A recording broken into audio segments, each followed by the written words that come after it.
So today I'm going to go over with you guys how we take care of our California wildfire fuel reduction.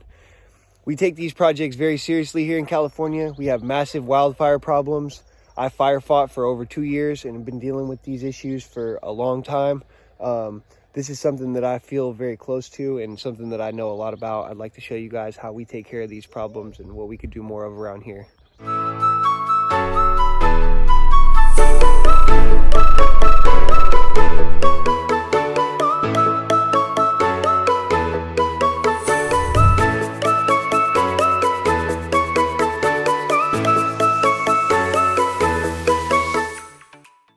Alright, so we're gearing up for our morning meeting here. We're going to go over our directives and our order of operations, and we're going to get back to you guys and let you know the project's plan. Okay, so we've gone over the project. Basically what we're going to be doing, we're going to be selectively thinning the vegetation on the way up the driveway. We're going about 10, sometimes 15 feet into the vegetation. We're selectively thinning oak trees, taking out all of the coyote brush, and making sure that we have a nice clean pocket so that there's no fire issues if something does decide to blow through here. There's a lot of real scraggly stuff that's close to the ground, stuff like this. That's the kind of things that we're clearing out. As you guys can see right here, this is coyote brush. It just vegetates these hillsides and goes right up into the canopy. And that's the stuff we're going to be mostly thinning out today, so making sure that we get some fire clearance around these driveways and houses.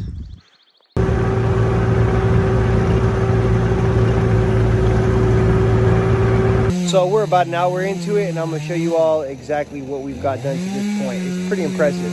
So this is the thickness of the growth before we started. And this is the level of the growth when we come through and we're done. And the stuff all along the bottom down there, that's just lined up getting ready to chip.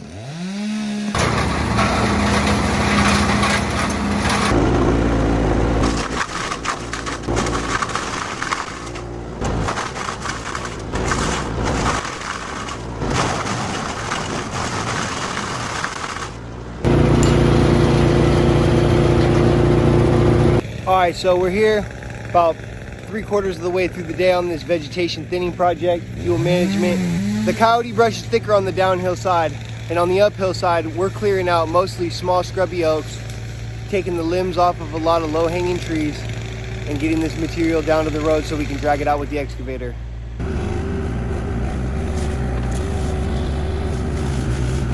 So what I'm doing here is I'm coming through with a bore cut. I really like practicing these anytime I have a leaning tree.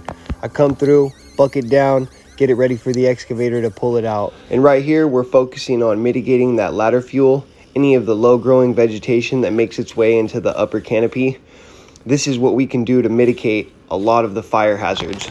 By making sure we have a nice fire break on each side of the road, we can mitigate the fire hazard by a significant amount.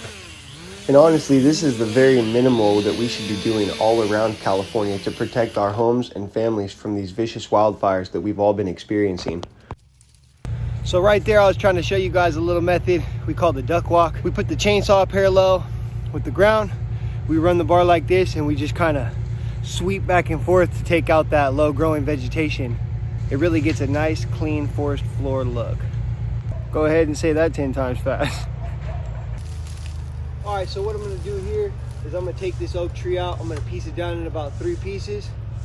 The reason we're taking it out is because it died of SOD.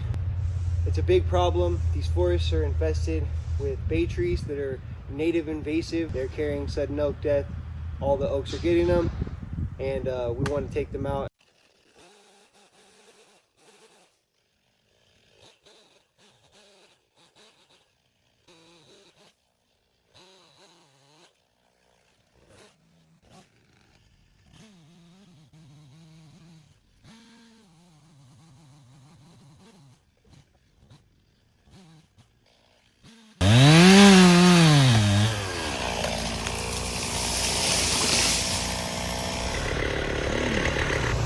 Making a big progress today. Big trees, a lot of vegetation. This place is going to be a lot more fire safe. Okay, so here's a final walkthrough. This is what the property was looking like before we started.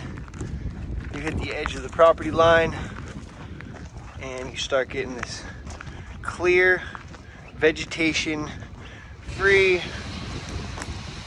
fire zone.